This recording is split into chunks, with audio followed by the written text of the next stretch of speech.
100% 국내산 무첨가 사양 벌꿀을 설날 특가로 1+1 2병에 49,900원에 썰밥몰에서 만나보실 수 있습니다. 아래 제품을 클릭해 주시거나 혹은 전화 주문도 가능합니다. 안녕하세요. 저는 얼마 전 바람핀 남편과 그걸 용인한 정신나간 시부모들에게서 간신히 벗어난 김지수라고 합니다.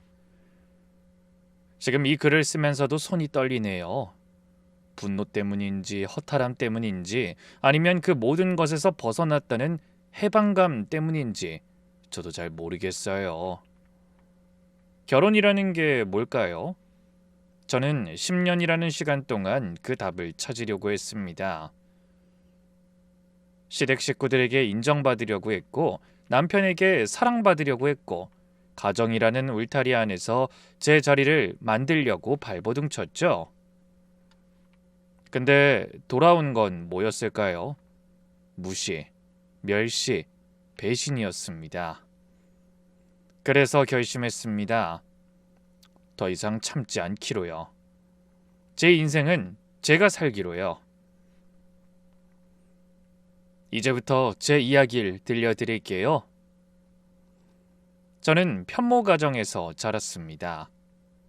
제 기억이 있는 가장 어린 나이에도 아버지 모습을 보지 못했어요. 어머니 말로는 30년도 더 전에 제가 5, 6살쯤 아버지와 강제로 헤어지게 됐다고 했습니다. 제가 태어나고 아들을 낳아야 하는데 어머니가 몸이 약해서 결국 그 뒤에 임신이 안 됐다고 하더군요. 솔직히 나쁘게 헤어진 게 아니라서 엄마를 위해서 아버지를 찾으려 했지만 엄마가 그러더군요. 우리한테 애정이란 게 남아있었을 사람이었다면 이미 찾고도 남았을 시간이야. 미련 갖지 말고 그냥 무시해. 어머니는 혼자서도 저를 잘 키우셨어요. 그래서 저도 외롭거나 힘들다는 생각도 안 했죠. 사실 결혼 생각도 없었어요. 평생 엄마만 모시며 살자 생각했었는데 그게 마음대로 되는 게 아니더군요.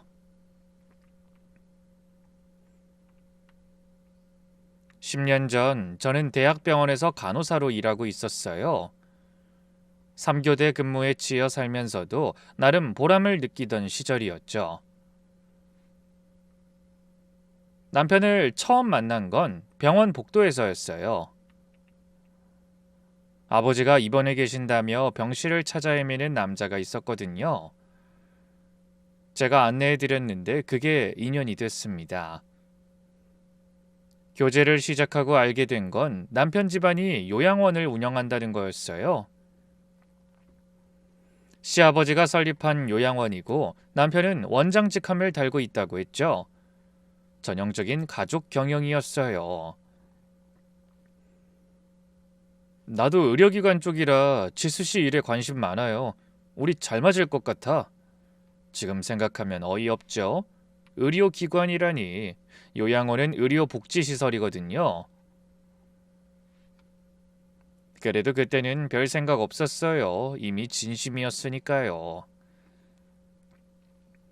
그렇게 만나게 됐는데 만난 지 4개월 차에 임신 사실을 알게 됐습니다. 솔직히 당황했고 두려웠어요. 계획에 없던 일이니까요. 남편에게 말했더니 의외로 담담하게 받아들이더군요. 결혼하자. 애는 당연히 책임져야지. 눈물이 났어요. 아, 이 사람이 날 진심으로 좋아하는구나 싶었거든요. 근데 시댁 첫 인사에서 현실을 마주했습니다. 편모 가정이라고? 아버지가 누군지도 모르는 집안? 내가 진짜 속이 타서 어떻게 우리 집에 이런 애가 들어와? 시어머니의 첫마디였어요. 대뜸 제 가정 환경을 깔아뭉개더군요. 시아버지도 가세했죠. 너 일부러 임신한 거지? 우리 아들하고 결혼하려고? 없는 집안에 잘 사는 남자 일부러 꼬셔서? 시댁 사람들은 순식간에 저를 꽃뱀으로 몰아갔습니다. 남편은 제 편을 들긴커녕 아주 무미건조했습니다. 정말 웃긴 건 제가 그때 뭐에 씌었는지 그 모습조차도 흔들리지 않는 모습으로 보였다는 거죠. 그래도 결혼은 성사됐어요. 제 임신 소식이 정말 우연히 시어머니 모임분들 사이에 퍼지게 됐거든요. 제가 산부인과에 가는 걸 시어머니 교회 지인이 보셨거든요. 결국 임신했다는 소식이 퍼지자 시댁도 체면 때문에 허락한 거죠. 이미 임신 소식이 여기저기 났어. 혹시라도 딴소리하면 우리만 평판 떨어지니까 일단 드리자. 나중에 안 맞으면 알아서 나가겠지. 시어머니가 시아버지에게 한 말을 나중에 전해 들었어요. 축복이 아니라 체면 때문에 허락받은 결혼이었던 겁니다. 결혼식은 초라했어요. 시댁 하객은 넘쳐났지만 제 쪽은 친정엄마와 친구 몇 명뿐. 시어머니는 식내내 인상을 쓰고 계셨고요. 그때 알았어야 했어요. 이 결혼이 처음부터 잘못된 출발이었다는 걸요. 신혼집은 시댁집이었습니다. 저를 탐탁지 않게 여기던 시어머니가 합가를 결혼 조건으로 내세웠거든요. 결혼 후 1년간 저는 임신한 몸으로도 출산 이후에도 매일 새벽 4시에 일어나 음식을 준비했어요. 시댁에는 식모 여사님이 있었음에도 시어머니는 꼭 아침은 제게 준비하도록 했습니다. 대학병원 3교대보다 힘들었죠. 시어머니는 옆에서 트집만 잡으셨거든요. 국이 왜 이래? 간도 못 맞추나? 하긴 보고 배운 게 없으니 이 모양이겠지. 죄송해요 어머니. 다시 할게요. 됐어. 네가 하면 또 망칠 거 아니냐. 아줌마 아침 좀 다시 차려요. 이건 싹 다 버리고. 제가 뭘 해도 마음에 안 드시는 거였어요. 처음부터 저를 인정할 생각이 없으셨던 거죠. 그래도 참았습니다. 시집살이란 게 원래 그런 거라고, 적응하면 나아질 거라고 스스로를 다독였어요. 그런데 첫 아이를 낳고 친정엄마가 오신 날 제 인내심이 한계에 다다랐습니다. 엄마가 딸 출산했다고 아침 일찍 일어나 비싸게 주고 산 재료들로 반찬을 만들어 왔거든요. 만약 제가 분가를 해서 남편과 둘만 살고 있었다면 엄마도 그렇게 신경 써서 반찬을 준비하지 않았을 겁니다. 그러나 저는 시어머니와 함께 살고 있었고 친정엄마 입장에서는 딸만 챙기는 모습을 보일 수 없었던 거죠. 그래서 엄마는 고급 재료로 맛있는 반찬을 많이 만들어 오셨어요. 시댁 식구들도 함께 맛보시라고 말이죠. 손이 트도록 일하면서도 딸 시집 가면 잘 보여야 한다고 애쓰셨을 거예요. 그런데 시어머니가 친정엄마가 가져온 반찬을 보더니 인상을 팍 쓰며 그러시더군요. 아이고 이게 뭐예요? 우리 집은 이런 거 안 먹는데. 아니 선물이라고 가져올 거면 적어도 백화점에서 사오던가. 비위상하게 직접 만든 거. 아휴. 엄마가 내민 봉투를 밀어내시면서 한 말이에요. 엄마 얼굴이 빨개지셨어요. 그래도 엄마는 참으셨어요. 아, 네. 입에 안 맞으시면 드시지 마세요. 냉장고에 넣을 자리도 없는데. 아이 그 식모 줘야겠네. 식모한테 준다니. 사람이 정성껏 만들어 온 걸 개밥 주듯이 처리하겠다는 거였어요. 어머니 너무하신 거 아니에요? 그거 제 거예요. 저 먹으라고 가져온 걸 어떻게 그런 식으로. 그때 친정엄마가 절 말리며 끌고 나왔습니다. 지수야, 그러지 마. 너만 힘들어. 엄만 괜찮으니까 화내지 말고. 돌아가시는 길에 엄마를 배웅하면서 저는 펑펑 울었습니다. 제가 너무 싫었어요. 임신을 했을 때 차라리 애 양육비나 받으며 혼자 살 걸 하고 몇 번이나 후회했는지 모릅니다. 그런데 그날 밤 시어머니가 시아버지에게 대놓고 말씀하시는 걸 들었어요. 저런 집안 며느리 들이니까 격이 떨어져. 친정이 변변치 않으니까 갖고 오는 것도 그 모양이지. 저는 부엌에서 설거지하면서 다 듣고 있었어요. 정말 미치겠더라고요. 그래도 참았습니다. 그게 나중에 얼마나 골물지도 모르고 한 최악의 선택이긴 했지만요. 출산 3주가 지나고 산후도우미 지원이 끝나서 친정엄마가 산후조리를 도우러 오셨어요. 근데 시어머니는 대놓고 불쾌해하셨죠. 내 집에 남이 들어와서 이것저것 만지는 게 싫어. 빨리 가시라고 해라. 제가 식구들 밖에서 일 보는 동안만 와 계실 거예요. 라고 했더니 시어머니가 엄마 앞에서 이러시더라고요. 아이고, 저런 식당년이 뭘 한다고 애를 봐? 손주한테 이상한 거 가르치면 어쩌려고? 식당년. 평생 식당에서 일하며 저를 키워주신 엄마를 그렇게 부르셨어요. 순간 제 안에서 뭔가가 끊어졌어요. 어머니, 식당년이란요? 그 말씀 취소해 주세요. 어떻게 며느리 앞에서 부모를 그런 식으로 말씀하세요? 뭐라고? 며느리가 시어머니한테 감히 대들어? 대드는 게 아니라 사과를 요청하는 거예요. 어머니가 어머니 대접 받으시려면 남의 어머니도 어머니로 대접해 주셔야죠. 혹시 어머니가 항상 말하던 교양이 이런 건가요? 사돈한테 못할 말하는 거? 교양 수준 한번 대단하시네요. 시어머니 얼굴이 새빨개지셨어요. 야, 이년이 진짜 네가 뭔데 나한테 이래라 저래라 야. 저도 사람이에요 어머니.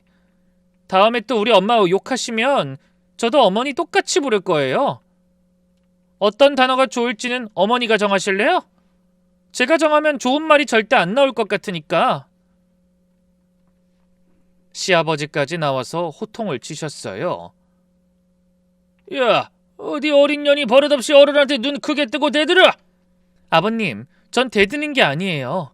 제 엄마가 모욕당했는데 참으라는 게 말이 돼요? 시아버지도 누가 아버지한테 그런 소리 하면 참으실 거예요? 시아버지가 말문이 막히셨죠. 모임 회원분들이나 교회분들이 들으시면 두 분 수준을 의심하지 않으시겠어요?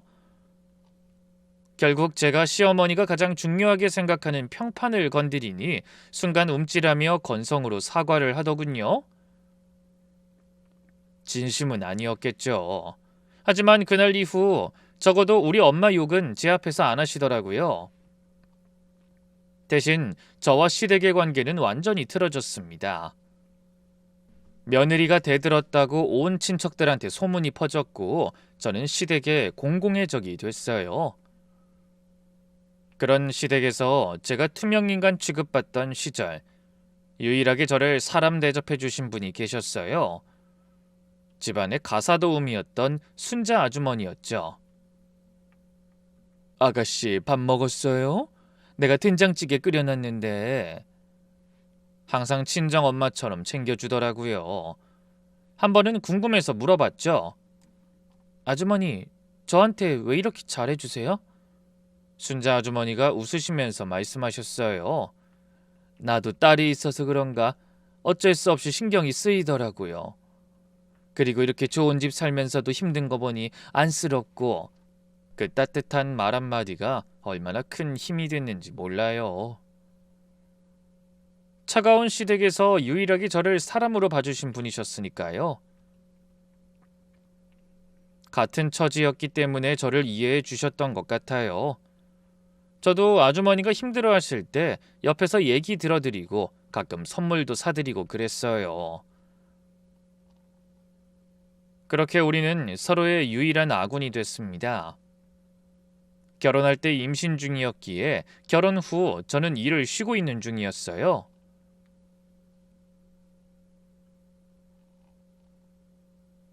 시어머니가 시키는 집안일 때문에 복직은 꿈도 못 꾸고 있었고요. 그런데 결혼한 지 6년 만에 시아버지가 갑자기 말하셨어요. 지수야, 너 간호사 자격증 있다고 했지? 요양원에서 일 좀 해라. 사람이 하나 나가는 바람에 자리가 비어. 시아버지가 운영하시는 요양원이 최근 좋지 않다는 건 알고 있었어요. 근데 저를 부르신 건 의외였죠. 그동안 저를 무시하시던 사람이었으니까요. 솔직히 집에만 있으면 숨이 막혔어요.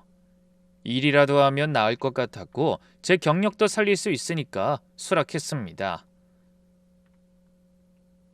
요양원에 첫 출근한 날 상황이 심각하다는 걸 바로 알았어요. 직원 관리가 엉망이었어요.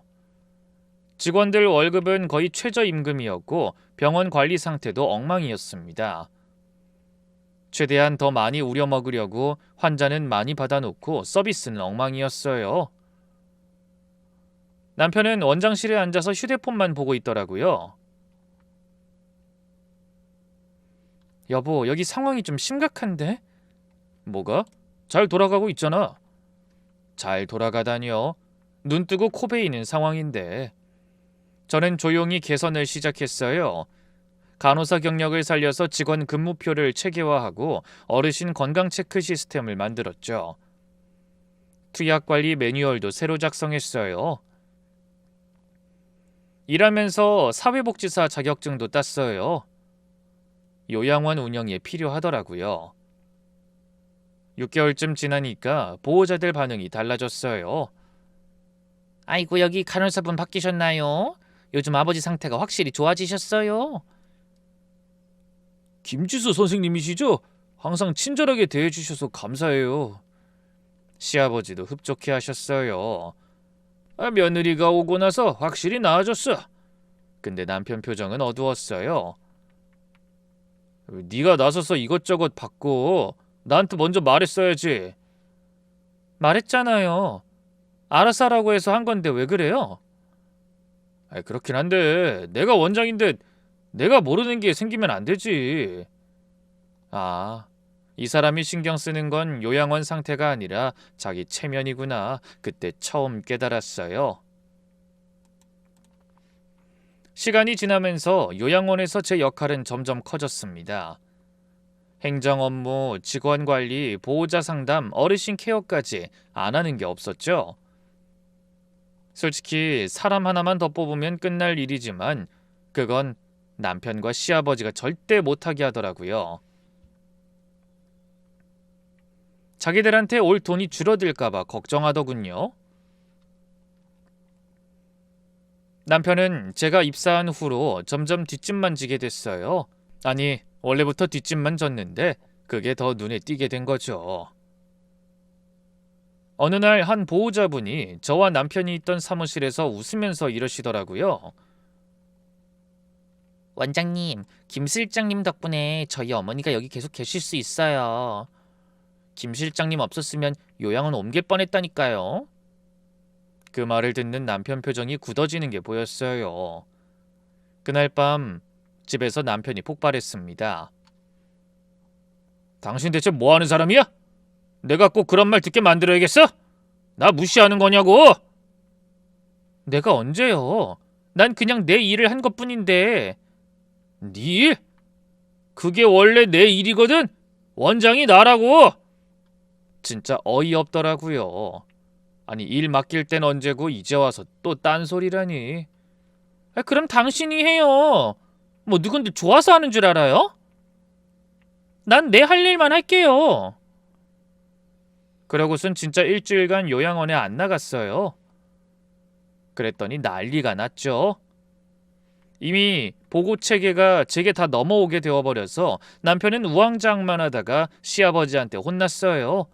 그리고 결국 시아버지가 직접 제게 일 다시 하라고 한 거죠. 근데 그 일 이후로 남편이 완전히 달라졌어요. 집에서 대화가 끊겼고 절 볼 때 눈빛이 불편해 보였어요. 열등감이었겠죠? 항상 무시하던 아내가 자기보다 잘나 보이는 게 견딜 수 없었던 것 같아요. 전 그냥 제 일을 한 것뿐인데 그게 남편 자존심을 박살낸 거였어요. 그러나 요양원 상태는 점점 악화되고 있었어요. 시설이 노후화됐고 주변에 새 요양원들이 우후죽순 생겨나면서 경쟁이 심해졌거든요. 입소자 수가 줄어들기 시작했어요. 저는 개선안을 만들어서 남편에게 제안했어요. 이것 좀 봐요. 요양원 리모델링하고 치매 전문 케어 센터로 방향 바꾸면 차별화할 수 있어요. 요즘 치매 어르신 전문 시설 수요가 늘고 있거든요. 남편이 서류를 흘낏 보더니 탁자 위에 던지더라고요. 너 지금 돈이 어디서 나는 줄 알아? 뜬구름 잡는 소리 하지 마. 지금 안 바꾸면 3년 안에 망해요. 경영인이 아닌 내가 봐도 지금 위험한데 무턱대고 아끼기만 한다고 다가 아니죠. 투자를 해야 나오는 게 있는데 줄이고 아끼면 오히려 더 없이 보여서 입소자들이 그만 좀 해! 경영은 내가 안다고! 그러니까 경영인이 아닌 당신은 좀 빠져! 네가 뭔데? 네가 뭔데? 저 말 참 많이 들었어요. 시어머니한테도 듣고 남편한테도 듣고. 나 좋자고 하는 말이에요? 저도 여기 직원이니까 후회하기 싫어서 하는 얘기잖아요. 됐어요. 나중에 후회하지 마세요. 그 뒤로 저는 경영에 대해선 입 닫았어요. 말해봤자 무시당하니까요. 그리고 제 예측대로 그 뒤 1년 사이에 상황이 더 나빠졌습니다. 입소자가 30% 줄었고 적자가 누적됐죠. 뭐 어쩔 수 없었어요. 돈 아끼려고 외국인 간병인 쓰고 시설에 돈 아끼니 괜찮은 환자는 다 빠져나가고 상태가 안 좋은 환자만 받게 돼서요. 게다가 말이 안 통하니 컴플레인은 더 늘어났죠. 악순환의 반복이었습니다. 결국 시아버지는 부동산을 담보로 대출받기 시작했어요. 집문서에 빨간 딱지 붙는 건 시간 문제라고 생각했어요. 남편은 여전히 곧 나아질 거야만 반복하고 있었어요. 현실을 직시하지 못하는 거죠. 아니, 직시하기 싫었던 걸 수도 있어요. 자기가 무능하다는 걸 인정하기 싫어서. 시아버지는 은퇴 직전 스트레스를 너무 많이 받았던 것 같아요. 그래서 문제가 생겨버렸습니다. 시아버지의 이상 증세를 가장 먼저 알아챈 건 저였어요. 어느 날 시아버지가 요양원에 오셔서 같은 서류를 3번이나 달라고 하시더라고요. 이거 아까 드렸는데요, 아버님. 내가? 아니야, 처음인데. 이상하다 싶어서 조심스럽게 관찰하기 시작했어요. 시아버지는 점점 약속을 까먹으시고 같은 말을 반복하셨어요. 직원들도 수근거리기 시작했죠. 이사님, 요즘 좀 이상하시지 않아요? 저는 고민 끝에 시아버지를 설득해서 병원에 모시고 갔어요. 건강검진 명목으로요. MRI 결과 초기 알츠하이머 소견이 나왔습니다. 의사 선생님이 설명하시는데 시아버지 얼굴이 점점 굳어지더라고요. 뇌 위축이 보이시고 인지기능 검사 결과도 경도 인지장애 수준입니다. 약물 치료를 시작하시는 게 좋겠습니다. 병원에서 나오는 길, 시아버지가 갑자기 폭발하셨어요. 야, 이년아, 네가 지금 나를 치매 환자로 만들어? 아버님, 지금 당장은 큰 이상 없어도 시간 지나면 문제될 수도 있어요. 어머님하고 남편한테 이야기해서. 닥쳐! 너 멀쩡해! 돈 때문에 이러는 거지? 내가 치매면 요양원 네 마음대로 할 수 있으니까. 저는 황당했습니다. 그런 걸 원한 적은 없었어요. 일만 많고 실적도 나쁜데 누가 그걸 원하나요? 아버님, 전 그냥 아버님 건강이 걱정돼서. 건강은 무슨 개뼈다귀 같은 소리야! 이 일 가족들한테 말하면 난 당장 너 이혼시키고 쫓아낸다! 아무 말 하지 마! 시아버지가 진료 기록을 빼앗아 구기시더라고요. 저는 어이가 없어서 말도 못했어요. 집에 가서 남편한테 말했어요.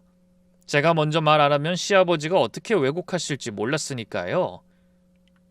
여보, 사실 오늘 아버님 병원 모시고 갔었는데. 말이 끝나기도 전에 남편이 버럭 화를 냈어요. 야, 아버지한테 전화 왔어. 네가 아버지를 치매 환자로 몰았다며? 뭐? 아니, 검사 결과가 그렇게 나온 거지 내가 어떻게. 아버지가 그러시는데 네가 요양원 뺏으려고 꾸민 거라고 말이지. 요즘 네가 너무 나댄다고 아버지가 불편해하셨거든. 지금 무슨 소리야? 내가 왜 요양원을 뺏어? 난 그냥 일하는 사람이야. 몰라. 아무튼 아버지 건드리지 마. 다음에 또 이러면 나도 가만 안 있어. 시어머니도 가세했죠. 그러게, 제가 요즘 너무 설쳐. 시아버지를 치매 환자로 만들어? 도대체 속셈이 뭐야? 아무도 제 말을 안 들었어요. 시아버지가 먼저 가족들한테 연락해서 저를 나쁜 년으로 만들어놨더라고요. 결국 저만 온갖 욕 다 먹었어요. 돈에 눈먼 년, 시아버지 모함하는 년, 집안 뒤엎으려는 년. 웃긴 건요, 그러면서도 시아버지 일은 제가 떠안게 됐다는 거예요. 시아버지가 점점 실수가 잦아지시니까 누군가는 뒷수습을 해야 했거든요. 남편은 당연히 못하고. 결과적으로 요양원 운영에 제 손길이 더 많이 들어가게 됐어요. 직원들이 저를 더 따르게 됐죠. 어차피 대원장님한테 보고해봤자 까먹으시니까 다들 저한테 와서 결제받고 지시받게 된 거예요. 그 뒤로 치매 이야기는 다시 꺼내지 않았어요. 대신 조용히 시아버지를 관찰하면서 증상 진행을 체크했죠. 메모도 해뒀고요. 시아버지는요, 본인이 정상이라고 굳게 믿으셨어요. 처방받은 약도 안 드시고 신경도 안 쓰셨죠. 오히려 저만 보면 눈을 흘기셨어요. 저는 그냥 묵묵히 일했습니다. 언젠가는 진실이 밝혀질 테니까요. 솔직히 다 버리고 떠나고 싶은 적도 많았어요. 그럼에도 참을 수 있었던 건 하나뿐인 아들 덕분이었죠. 남편은 그나마 아들에게는 좋은 아빠였어요. 시부모님은 제게서 나온 아들을 그다지 좋아하지 않았지만요. 그런데 그런 남편이 어느 순간부터 아들에게 소홀해졌습니다. 그리고 재작년쯤에 남편이 눈에 띄게 달라지기 시작했어요. 친구들과의 약속이 잦아지고 갑자기 옷차림에 신경 쓰기 시작했죠. 향수도 뿌리고 10년 결혼 생활 동안 그런 적 없었는데 말입니다. 제 센서가 남편이 외도를 하고 있을지도 모른다며 신호를 보냈어요. 남편이 외도를 하는 게 아닌가 걱정됐지만 그것보다 더 큰 산이 저를 기다리고 있었습니다. 직원들 월급 줄 돈이 모자라서 돈을 마련해야 했거든요.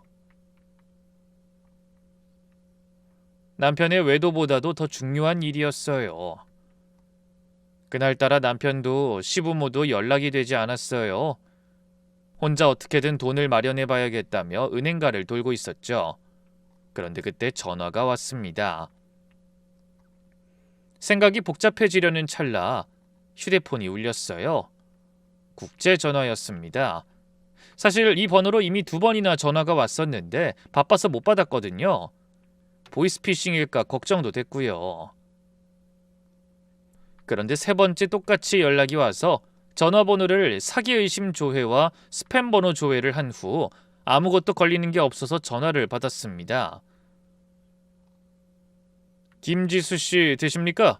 전 미국에 있는 김정호 씨의 유언 집행 담당 변호사입니다. 김정호 씨가 누군지 모르는데요. 전화 잘못 거신 것 같습니다. 어머니 이름이 정영희 씨 아니신가요? 그건 맞는데요. 김정호 씨는 김지수 씨의 아버님, 즉 생물학적 친부에 해당되십니다. 이 고인께서는 2달 전 돌아가셨습니다. 유언장에 따르면 이 모든 재산의 단독 상속인이 김지수 씨라서 연락드렸어요. 저는 당황스러웠습니다. 저도 생물학적 아버지가 있긴 하겠죠. 아버지와의 우연한 재회도 상상한 적이 몇 번이나 있었어요. 그런데 이런 식일 거라고는 상상도 못했거든요. 돌아가셨다니. 상속이라니. 그 상속재산은 미국 소재 건물 한 채와 현금 자산입니다. 금액은 환산하면 한화 약 20억 원 정도 됩니다. 상속 절차를 위해서는 미국에 한 번은 오셔야 합니다. 건물 처분하실 거면 저희 쪽에서 도움 드릴 수도 있고요. 귀를 의심했어요. 30년간 연락 한 번 없던 아버지가 저한테 전 재산을 준다는 것도 이해 안 갔어요. 어머니는 아버지가 다른 여자 만나 아들 낳고 잘 살고 있을 거라며 말씀하신 적도 있거든요. 다른 가족은 없나요? 없으십니다. 이혼 후 재혼은 하지 않으셔서요. 고인께서 생전에 한국에 있는 따님을 항상 지켜보셨어요. 사진첩에 어린 시절부터 성인이 된 모습까지 있더군요. 직접 연락은 못하셨지만 멀리서 보살피고 계셨던 것 같습니다. 전화를 끊고 잠시 멍하니 앉아 있었어요. 아버지. 원망만 했던 아버지. 그 사람이 30년 넘게 저를 지켜보고 있었다니. 솔직히 아무 감정이 안 들었어요. 그도 그럴 것이 아버지와 나 사이에는 어떠한 추억도 기억도 감정도 없었으니까요. 애초부터 갖지 못한 것이 사라졌다는 말에 슬퍼한다는 게 더 이상한 거죠. 솔직히 말하면 전화를 받고 처음엔 유산 상속 받으면 요양원을 살릴까 아주 잠깐 생각했어요. 제가 리모델링 계획 세워놨던 거 있잖아요. 20억이면 충분히 가능하거든요. 치매 전문 케어 센터로 바꾸고 시설 현대화하고 직원들 처우도 개선하고. 궁상맞게 돈이나 빌리러 다니다가 돈이 갑자기 생기니 마음이 조금 좋아졌죠. 그래서 돈 빌리려는 생각을 접고 제가 받을 돈으로 급한 일을 처리하자 싶었어요. 그렇게 즐거운 상상을 이어갈 때쯤 순자 아주머니한테서 전화가 왔습니다. 아가씨 나야 순자 아줌마. 전화 끊지 말고 들어야 해. 마치 속삭이는 것처럼 말하셔서 저도 당황했습니다. 아주머니 무슨 일이에요? 그런데 아주머니가 아무 말씀을 안 하시더라고요. 대신 전화기 너머로 대화 소리가 들렸어요. 웬 여자 목소리가 들렸습니다. 어머니 처음 뵙겠습니다. 정호 오빠한테 어머니 얘기 많이 들었어요. 곧 시어머니 목소리가 들렸습니다. 그래, 아가씨 부모님이 뭐 하시는 분이라고? 저희 아버지는 무역회사 하세요. 이번에 강남에 건물도 새로 지으셨어요. 어머 그래? 우리 정우 복도 많다. 이런 좋은 집안 아가씨를 다 만나고. 무슨 그런 말씀을. 정우 오빠 이야기 듣고 아버지가 더 좋아하셨을걸요. 그런데 그 여자는 언제 정리하실 건가요? 아버지는 정우 오빠가 이혼한 걸로 알고 계시거든요. 걱정 마라. 이참에 깔끔하게 정리할 거야. 별 쓸모도 없는 애 하나 유책사유 만들어서 정리하는 건 쉽지. 어머니, 저 정우 오빠랑 결혼하면 이 방 쓰면 되죠? 아이 그럼 여기 제일 좋은 방이야. 전 며느리가 쓰던 부부방인데 이제 네 방이지. 감사해요 어머니. 앞으로 잘 모실게요. 아이고 우리 채린이 착하기도 해라. 진작 이런 며느리를 들였어야 했는데. 저는 이 전화통화 자체가 믿기지 않았습니다. 제게 이혼 이야기도 없었는데 이런 식으로 상간녀를 집에 들여와 소개시킨다는 것도 너무 경악스러웠죠. 그때 그 상간녀가 말하더군요. 오빠, 우리 신혼여행 어디로 갈까? 네가 좋아하는 곳으로 가자. 유럽은 어때? 와, 좋아. 어머니도 같이 가요. 에이, 젊은 애들 신혼여행을 왜 따라가? 너희끼리 즐겁게 다녀와. 웃음소리가 들렸어요. 완전 잔칫집 분위기더라고요. 시어머니가 인색하고 모난 사람이라고 생각했는데 저와 요양원 직원들에게만 그러셨더라고요. 저 또한 시어머니에게는 직원과 다를 바 없었던 거죠. 그 이후로도 전화는 끊기지 않았습니다. 그리고 잠시 후 순자 아주머니 목소리가 들렸어요. 밖으로 나오신 것 같았어요. 아가씨, 이미 며느리 바뀌었어. 도련님이 그 상간녀 데려와서 회장님이랑 사모님한테 소개시켜주는데 내가 막 화가 나더라니까. 그 상간녀가 제 집 마냥 구는데 내가 가만히 있을 수가 있어야지. 아주머니, 전화 주셔서 감사해요. 감사하긴 나도 곧 여기 그만둘까 봐. 월급 밀린 적은 없었는데 이번엔 좀 오래 걸리네. 그리고 그 젊은 여자 모실 생각하니까 걱정도 되고. 아가씨도 마음 단단히 먹어. 네, 그럴게요. 이따가 집에서 봬요. 그렇게 전화를 끊었습니다. 그리고 그 순간 정신이 번쩍 들었어요. 남편의 외도가 진실이었으니까요. 게다가 저를 내보내려고 다들 머리 맞대고 이야기하는 걸 보니 정말 기분이 더러웠어요. 자그마치 10년을 함께 결혼 생활하며 모진 일 다 버텨왔는데 그렇게 생각하니까 진짜 미치겠더라고요. 그리고 곧바로 저 스스로에게 화가 났습니다. 내가 미쳤지. 왜 저 사람들 걱정을 해? 나 없다고 아쉬워하긴커녕 나를 내쫓을 생각만 하는 사람들을 왜 걱정하나요? 저는 남편과 이혼하기로 결정했습니다.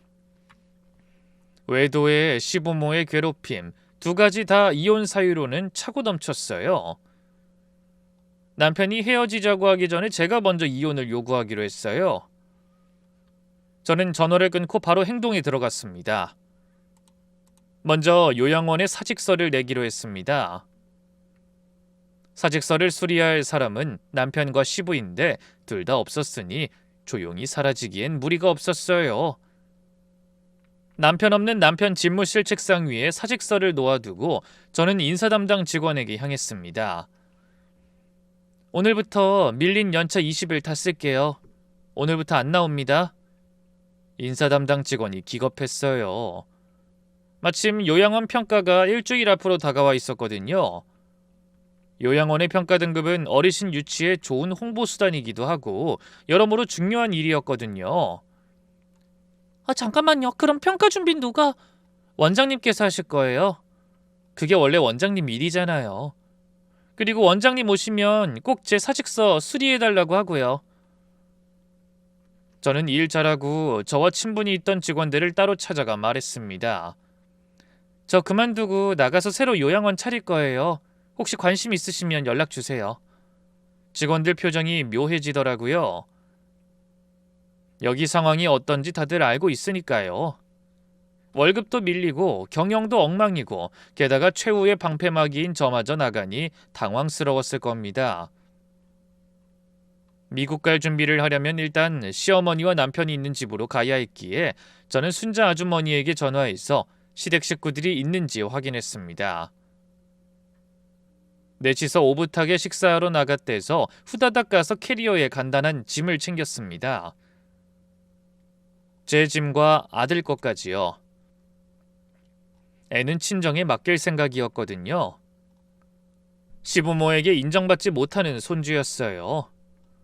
계모와 살면 무슨 일이 벌어질지도 몰랐고요.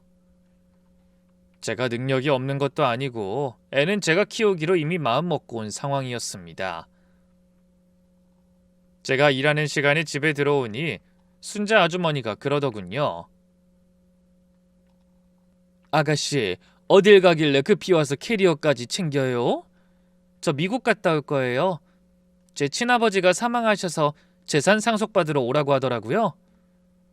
잘 됐어요, 잘 됐어. 그 여자 진짜 장난 아니었어. 벌써부터 안주인 된 것 마냥 나더러 작은 사모님이라고 부르라잖아요. 결혼도 안 해놓고. 그 이야기를 들으면서 점점 더 남편에 대한 이혼 의지가 더 명확해지는 걸 느꼈습니다. 저는 애를 데려다가 친정엄마에게 맡겼습니다. 친정엄마는 아버지 이야기를 듣더니 제게 한섞인 울분을 토해냈습니다. 그 바보 같은 인간. 결혼도 안 하고 딸을 지켜볼 거였으면 그냥 연락을 하지. 전화 한 통이 그렇게 어려웠어? 30년을 숨어서 뭐 했대? 엄마, 너 아플 때 힘들 때 전화 한 번이면 됐잖아. 그 쉬운 걸 왜 못해 바보같이? 엄마 목소리에 원망이랑 그리움이 섞여 있었어요. 30년 전에 헤어진 남편이었지만 그래도 한때는 사랑했던 사람이었으니까요.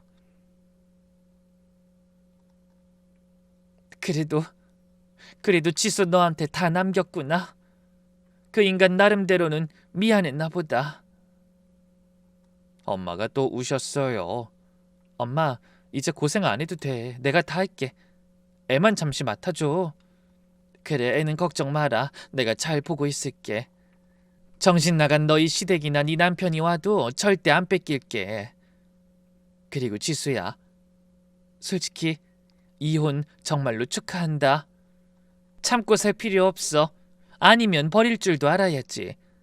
난 너를 응원할 거야. 친정엄마의 따뜻한 위로를 받고 저는 바로 미국행 편도 티켓을 끊었어요. 그리고 미국에 도착해서 폰을 켜니 미친 듯이 남편한테 연락이 와 있더군요. 저는 남편에게 전화를 했습니다. 바로 전화를 받더군요. 야, 지금 장난해? 평가 일주일 남았는데 무슨 사직 서고 연차야? 당장 복귀 안 해? 난 법적으로 연차 쓸 자격 있어. 그리고 평가도 당신이 알아서 해. 경영은 당신이 하겠다며. 평가 관련 직원 교육도 당신이랑 아버님이 하면 되겠네. 뭐가 문제야? 야, 너 미쳤어?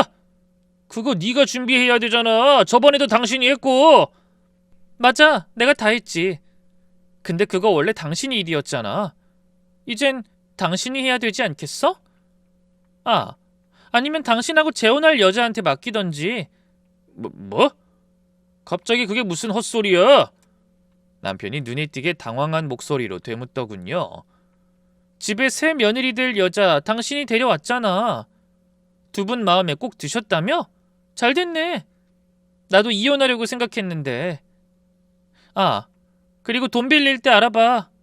이번 달 직원 월급 밀릴걸? 그것도 당신이 해결해야 하니까. 뭐? 그걸 왜 지금 이야기해?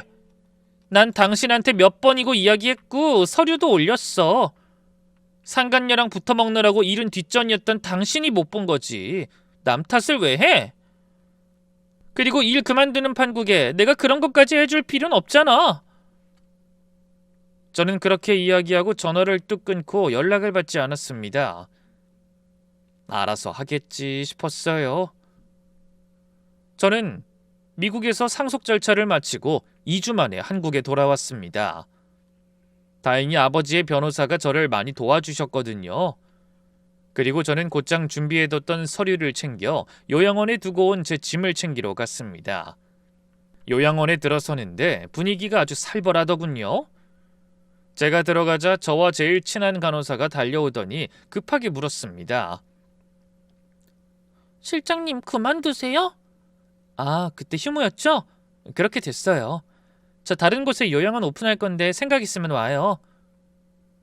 근데 이번 평가 영 아니었나 보네요? 간호사가 한숨을 푹 쉬더니 말했어요. 난리 났어요. 평가 최하 등급 받았어요. 선생님 없으니까 아무것도 안 돌아가더라고요. 원장님은 서류가 어딨는지도 모르시고 이사님은 평가위원 앞에서 같은 말만 3번 하시고. 그랬군요. 직원들 월급도 또 밀렸어요. 다들 그만두겠다고 난리예요. 저도 이번 달까지만 하려고요. 제가 예상했던 대로였어요. 아니, 예상보다 더 심했죠. 돈 문제는 해결 못했나 보더라고요.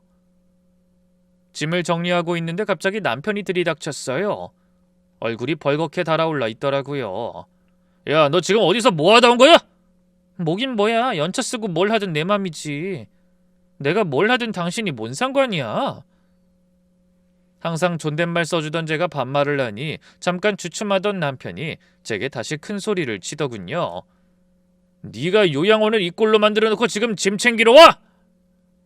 내가 뭘 어떻게 했는데? 남편이 버럭 소리를 질렀어요. 네가 갑자기 나가버려서 평가 망친 거잖아. 책임져! 어이가 없어서 웃음이 나왔어요. 책임? 내가? 이보세요 아저씨. 여기 원장이 누굽니까? 당연히 나지. 그래, 네가 원장이야. 네가 책임지라고. 근데 여태까지 뭐 했어? 내가 다 떠먹여줬잖아. 난 연차도 못 쓰고 너 대신 서류 정리하고 직원 관리하고 보호자 상담하고 다 했지. 근데 넌 뭐 했어? 아, 원장실에 앉아서 딴 년이랑 바람 필 생각만 했겠다. 그치? 그건 당신 오해라고. 난 바람 핀 적 없고. 하! 내가 떠먹여준 밥상만 처먹고 살다가 이제 밥상 안 차려주니까 굶어 죽을 것 같아? 이제부터 네 손으로 네가 밥 차려 먹어. 그게 원장이 할 일이야. 남편 얼굴이 일그러지더라고요. 야, 너 지금 나 무시하는 거야? 그래, 무시하는 거야. 당신이 이 요양원에서 한 일이 뭐 있어? 직원 이름 다 알아? 보호자 컴플레인 처리해 본 적 있어? 다 내가 했어. 근데 나한테 책임까지 지라고? 웃기지 마. 하긴 일하러 와서 하는 일이라고는 직원들 쥐어짜서 돈 몇 푼 아끼려는 게 다면서 뭐가 잘났다고 나한테 큰 소리야? 저는 가방에서 서류 봉투를 꺼내 남편한테 던졌어요. 이혼 서류야, 사인해. 뭐? 협의 이혼 안 되면 소송 갈 거야. 나 없을 때 여자 데려오면 모를 줄 알았어? 날 유책 배우자로 만들려나 본데 당신 불륜 증거 다 있어. 다 준비해 뒀으니까 날 유책 배우자 만들 생각은 꿈도 꾸지 마. 이혼? 당신이 지금 나한테 이혼하자고? 그래, 이혼하자고. 애는 내가 데려갈 거야.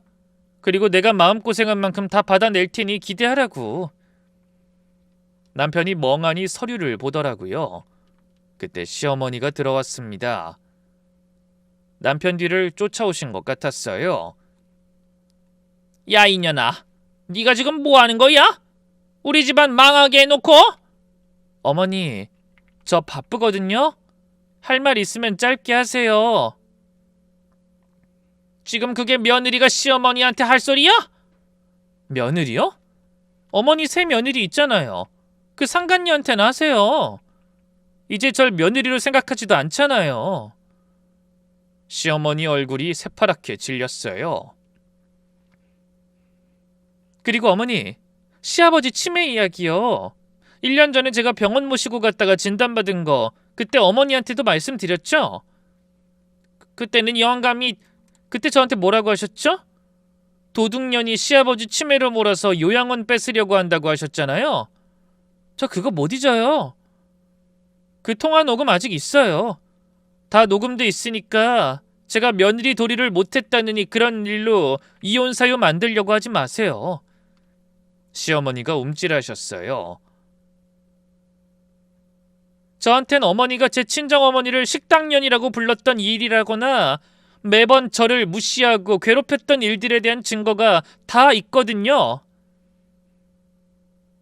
그쪽으로 가면 어머닌 저 절대 못 이겨요. 그러니까 허튼 생각도 그만하시고요. 지수야. 아, 그리고 아버님이 치매 초기에 본가를 담보로 돈 빌리셨거든. 그거 상환 날짜 곧 다 돼가. 돈 없으면 그 집 경매 넘어갈 수 있으니까 그렇게 알고 있어. 그리고 이혼 서류 빠른 시일 안에 작성해서 연락 줘. 재혼 서두르려면 당신도 빨리 하는 게 좋잖아, 이혼. 그렇게 말하고는 짐을 들고 나왔습니다. 뒤에서 시어머니가 뭐라고 소리치셨는데 귀에 안 들어오더라고요. 며칠 뒤 시부모와 남편이 없는 시간을 골라 시댁집에 남은 저와 아들 물건을 가지러 갔어요. 문 열고 들어갔는데 거실에 상간녀가 앉아 있더라고요. 버젓이 와이프가 있는 남자 집에서요. 아직 이혼도 안 했는데. 상간녀가 저를 보더니 눈을 동그랗게 떴어요. 어머, 누구세요? 집주인 며느리인데요. 그쪽은 남편 상간녀죠? 상간녀라니. 허! 마음대로 말해요. 어차피 당신은 쫓겨나는 신세고 난 들어갈 사람이니까. 지금 집안 꼴이 어떻게 돌아가는지도 모르고 아주 신나셨더군요. 웃음이 나왔어요. 이 여자 진짜 몰라서 이러나? 그 꼴을 보니 알려주고 싶더라고요. 그러세요? 결혼 준비 잘 되고 있어요?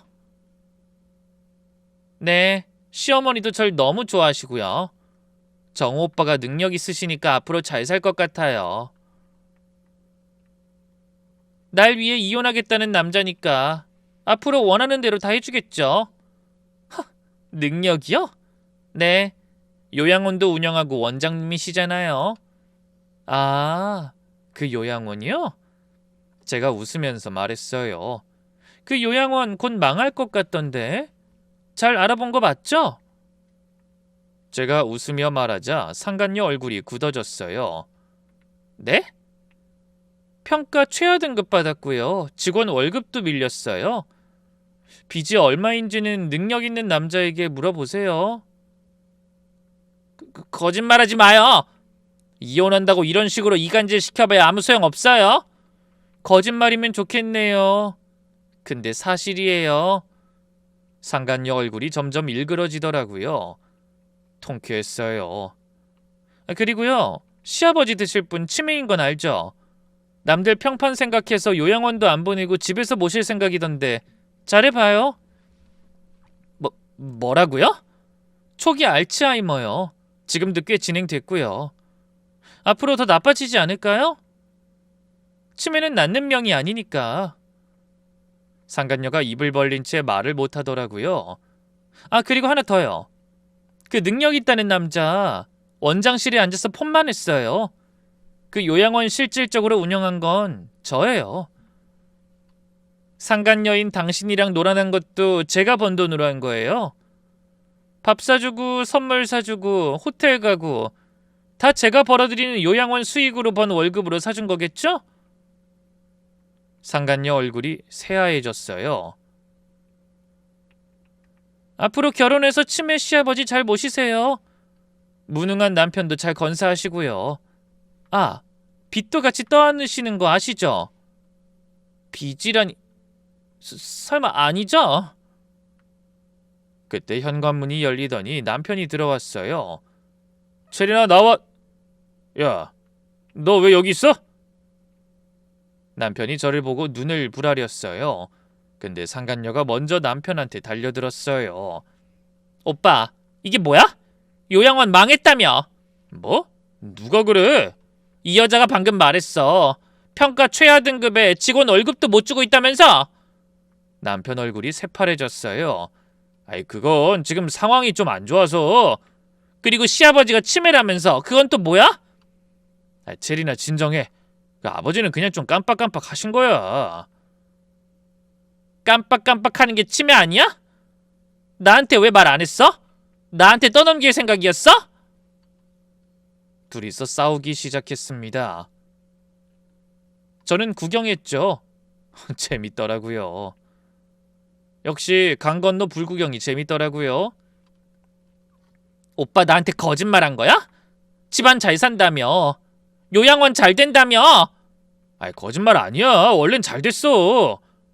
전현이 갑자기 나가서 이렇게 된 거라고. 그럼 저 여자 없으면 아무것도 못하는 거잖아. 그게 무능한 거 아니야? 야, 너 지금 나 무시해?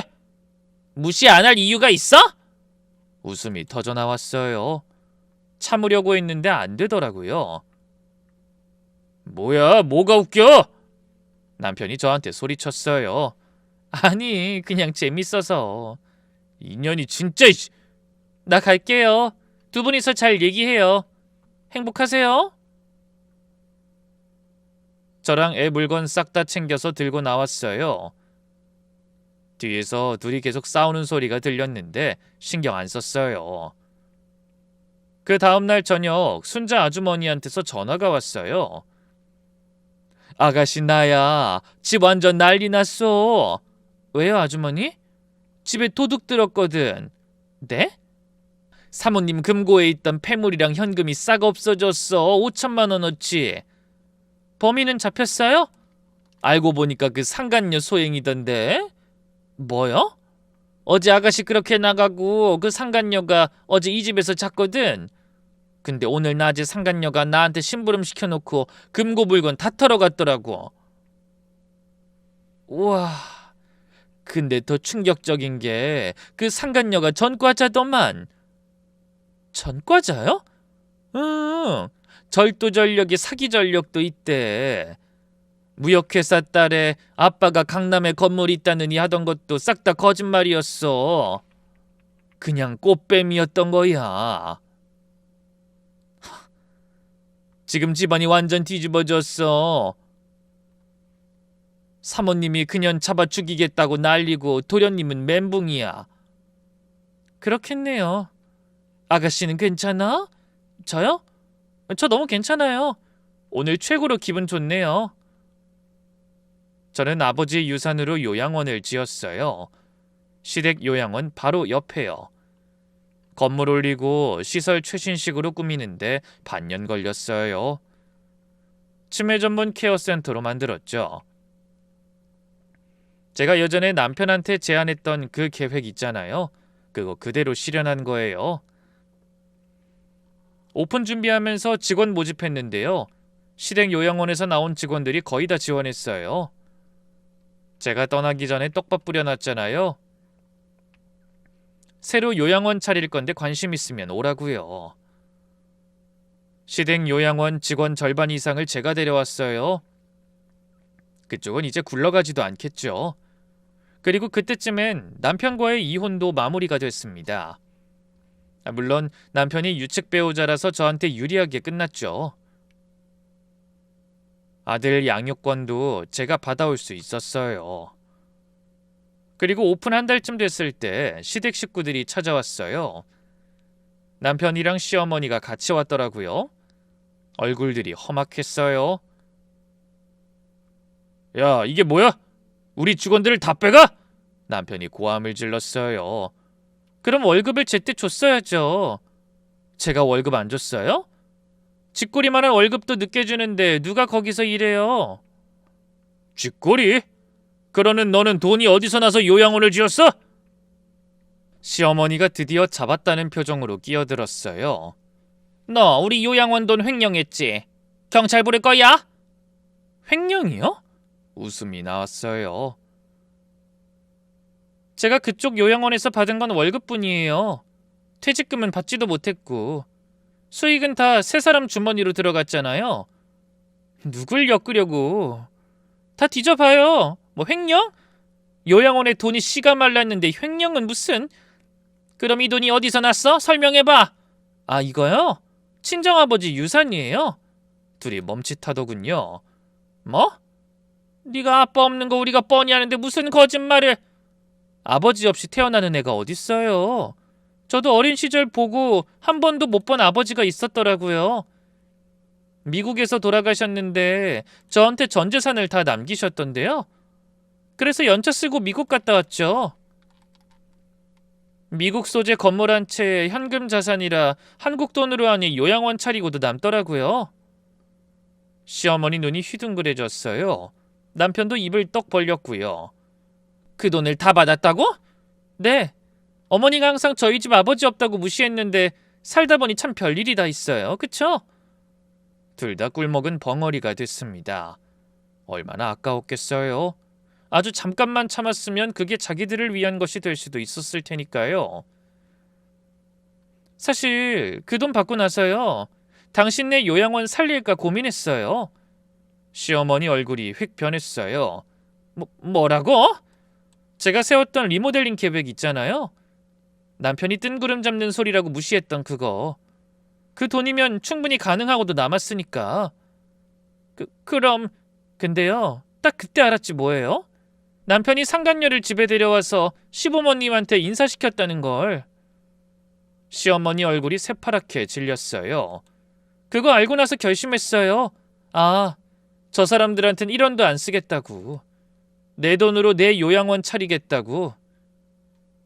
지수야, 감사해요. 세 사람이 열심히 자기 무덤 파준 덕분에 제가 그 유산 고스란히 들고 와서 제 이름으로 된 요양원 차릴 수 있게 돼서요. 남편이 갑자기 말했어요. 그건 우리도 그 여자한테 속은 거야. 걔가 부잣집 딸이라고 해서. 그래서요? 우리도 피해자라고. 그게 나랑 무슨 상관이에요? 당신이 불륜을 저질렀고 어머니가 그걸 용인했잖아. 여기서 피해자는 나지. 제가 그렇게 말하자 둘 다 아무 말 못하더군요. 저는 어이가 없어서 쏘아붙였어요. 당신들이 상간녀한테 속은 거랑 내가 당신들한테 당한 거랑 무슨 관계가 있어요? 상간녀가 사기꾼이면 당신 불륜은 없던 일이 돼? 세상 편하게 사네. 근데 뭐 당신이 피해자면 뭐 할 건데? 이미 우리 이혼했고 남이 됐는데. 둘 다 대답을 못 하더라고요. 할 말 없으면 이제 가세요. 남의 사업 방해하지 말고. 두 사람을 등 떠밀듯이 내보냈어요. 뭔가 할 말이 있어 보였지만 아무 말도 못하고 나가더군요. 그 뒤로 저희 요양원은 승승장구했어요. 시댁 요양원이 폐업하면서 갈 곳 없어진 어르신들도 많이 오셨고 입소 문의가 폭주했죠. 직원들 처우도 확 올렸어요. 월급은 더 올려주고 복지도 챙기고 그랬더니 다들 정말 열심히 일하더라고요. 그러다 어느 날 시어머니한테서 전화가 왔어요. 지수야, 나다. 네, 무슨 일이세요? 있잖아, 그 정우가 요즘 힘들어해. 맨날 네 생각만 하고 눈물로 밤을 지새운대. 저를요? 왜요? 아이, 그러니까 10년 전이 그렇게 단숨에 끊기지 않잖아. 너희 다시 시작해보는 게 어떻겠니? 정우가 진심으로 반성하고 있어. 어이가 없어서 웃음이 나왔어요. 어머니, 한 번 바람핀 놈이 두 번은 못 피겠어요? 아이, 그건 일 없으니까 다른 여자 만나라고 하세요. 이번엔 신혼조회부터 하시고요. 지수야, 우리가 잘못했어. 제발. 잘못한 건 아시네요. 근데 그거랑 용서는 별개예요. 그리고 제가 아니라 제 돈이 필요하다고 말하세요. 편하게. 아이, 그래, 사실 돈도 필요해. 영감 요양원비도 내야 하고 빚도 갚아야 하고. 이러다가 진짜 본가 집까지 날아가게 생겼어. 참 속편하게 사시네요. 그딴 소리에 제가 좋다구나 하고 돈 빌려주겠어요? 아니, 대체 이혼시킨 며느리한테 찾아와서 돈 달라는 건 어느 나라 상식입니까? 제발 한 번만 그간의 정을 생각해서라도. 우리 사이에 정이 어딨어요. 이혼할 때 다 떼어놓고 왔는데요. 지금 제가 성공했다고 손 벌리는 것 같은데 전 절대 안 줍니다. 지수야, 더 이상 전화하지 마세요. 다음에 연락하시면 변호사랑 통화하게 될 겁니다. 전화를 끊었습니다. 지금 저는 요양원 운영하면서 잘 살고 있어요. 친정엄마도 모셔왔고 순자 아주머니도 우리 요양원에서 일하세요. 이젠 가정부가 아니라 생활지원팀장으로요. 아들도 남편, 시부모와 떨어져 더 심리적으로 안정됐다고 하고요. 시댁 요양원은 결국 완전히 폐업했어요. 시아버지는 치매로 다른 요양원에 입소했고 시어머니는 작은 원룸에서 산답니다. 결국 시아버지가 본가를 담보로 빌렸던 돈을 못 갚게 됐거든요. 그렇게 본가집 경매 넘어가고 본인은 월세 살게 된 거죠. 남편은 취직도 못하고 알바 전전하고 있다더라고요. 일은 안 하고 남을 부리기만 하던 인간이 일을 잘할 수 있을 리가 없죠. 하늘은 스스로 돕는 자를 돕는다라는 말이 있죠. 저는 거기에 한마디 더 붙이고 싶어요. 스스로를 돕지 않는 자는 결국 무너진다고요. 시댁 식구들은 저를 무시하면서도 저 없이는 아무것도 못했어요.